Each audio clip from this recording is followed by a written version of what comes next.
Hi everyone, welcome back to my YouTube channel. Today's video is part 2 of Medicare Advantage and Part D Final Rule that CMS released on April 29, 2022 for the calendar year 2023. Let's get started. Social determinants of health and special needs plan health risk assessments. Certain social risk factors can lead to unmet social needs that directly influence an individual's physical, psychosocial, and functional status. Many dually eligible individuals contend with multiple social risk factors such as housing insecurity and homelessness, food insecurity, lack of access to transportation, and low levels of health literacy.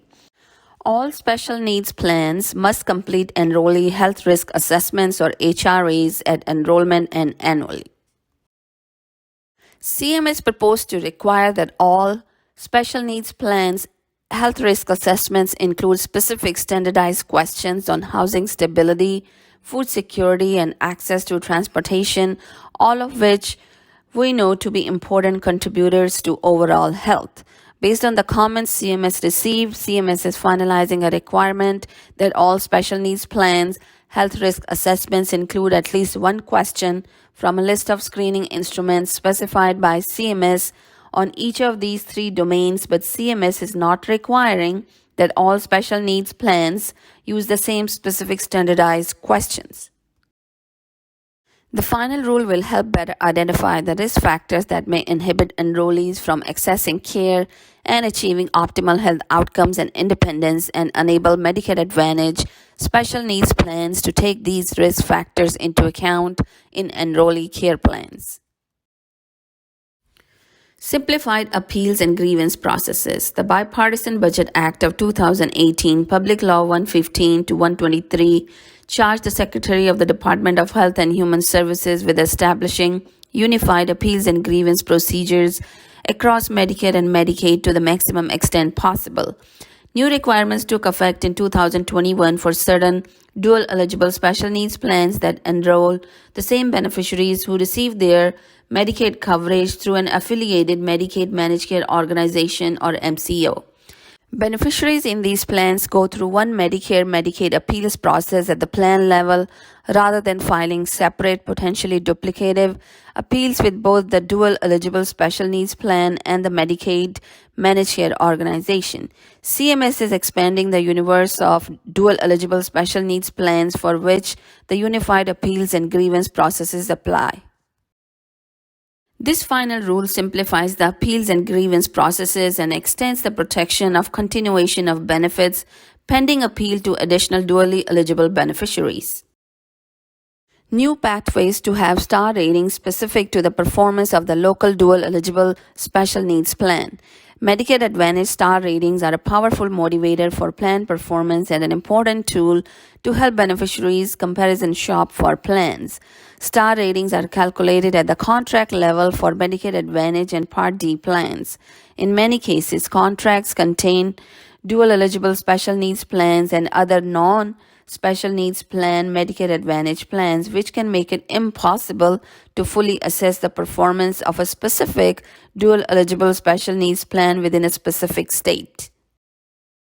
CMS is finalizing a pathway to allow certain states with integrated care programs to require that Medicare Advantage organizations establish a contract that only includes one or more dual eligible special needs plans, which will allow for star ratings for that contract to reflect the dual eligible special needs plan's local performance. This provision of the final rule will help to more easily identify disparities between dual eligible special needs plans and other Medicare Advantage plans and help CMS and states better drive quality improvement for dually eligible beneficiaries. New pathways to simplify dual eligible special needs plan enrollee materials. Many dually eligible beneficiaries have low health literacy yet need to navigate a more complex system of coverage than non-dually eligible beneficiaries. Currently, most dually eligible beneficiaries receive separate materials, example provider directories, for their Medicare benefits and their Medicaid benefits, which can cause confusion. With input from dually eligible individuals, CMS has successfully integrated many enrollee materials for demonstration programs and with a small number of dual eligible special needs plans to help people better understand their coverage. This final rule codifies a mechanism through which states can require the dual eligible special needs plans in dual eligible special needs plan only contracts to use integrated materials to make it easier to understand the full scope of Medicare and Medicaid benefits available through the D-SNPs or dual eligible special needs plans. Maximum out-of-pocket policy for dually eligible beneficiaries. Medicare Advantage plans are required to set a limit on beneficiary cost sharing for Medicare Part A and B services, after which the plan pays 100% of the service costs. Current guidance on calculation of the maximum out-of-pocket amount allows Medicare Advantage plans the option to count only those amounts the individual enrollee is responsible for paying, but not count any state cost-sharing payments or unpaid cost-sharing toward the maximum out-of-pocket limit rather than all the cost-sharing amounts for services the plan has established in its plan benefit package. In practice, this option does not cap the amount a state could pay for a dually eligible Medicare Advantage enrollee's Medicare cost sharing and results in state Medicaid programs paying more in Medicare cost sharing for dually eligible enrollees than if the plan calculated attainment of the maximum out-of-pocket limit based on cost sharing amounts for services in its plan benefit package. This final rule specifies that the maximum out-of-pocket limit in a Medicare Advantage plan after which the plan pays 100% of Medicare Advantage costs is calculated based on the accrual of all Medicare cost sharing in the plan benefit, whether that Medicare cost sharing is paid by the beneficiary, Medicaid, or other secondary insurance or remains unpaid, including when the cost sharing is not paid because of state limits on the amounts paid for Medicare cost sharing and dually eligible individuals' exemption from Medicare cost sharing. CMS projects that the change will save state Medicaid agencies $2 billion over 10 years while increasing payment to providers serving dually eligible beneficiaries by $8 billion over 10 years. Technical and definitional updates for fully integrated dual eligible special needs plans and highly integrated dual eligible special needs plans.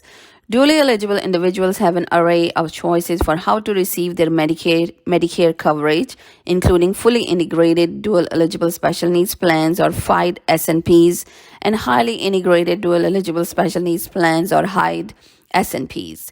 While CMS has defined these terms through rulemaking, there remains nuance and variation that makes it difficult for members of the public and even the professionals who support them to readily understand what may be unique about a certain type of plan or what a beneficiary can expect from a plan. This final rule requires for 2025 and subsequent years that all FIDE SNPs or fully integrated dual eligible special needs plans have exclusively aligned enrollment, that is, limit enrollment to individuals in the affiliated Medicaid managed care organization and cover Medicaid home health, durable medical equipment, and behavioral health services through a capitated contract with the state Medicaid agency.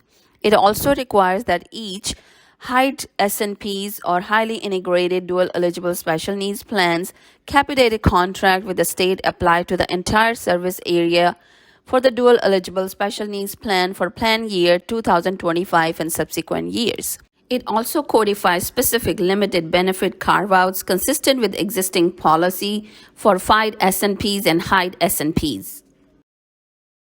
Hope you found this information useful. If you enjoyed this video, please consider subscribing to my channel. Thank you for joining me. Bye now.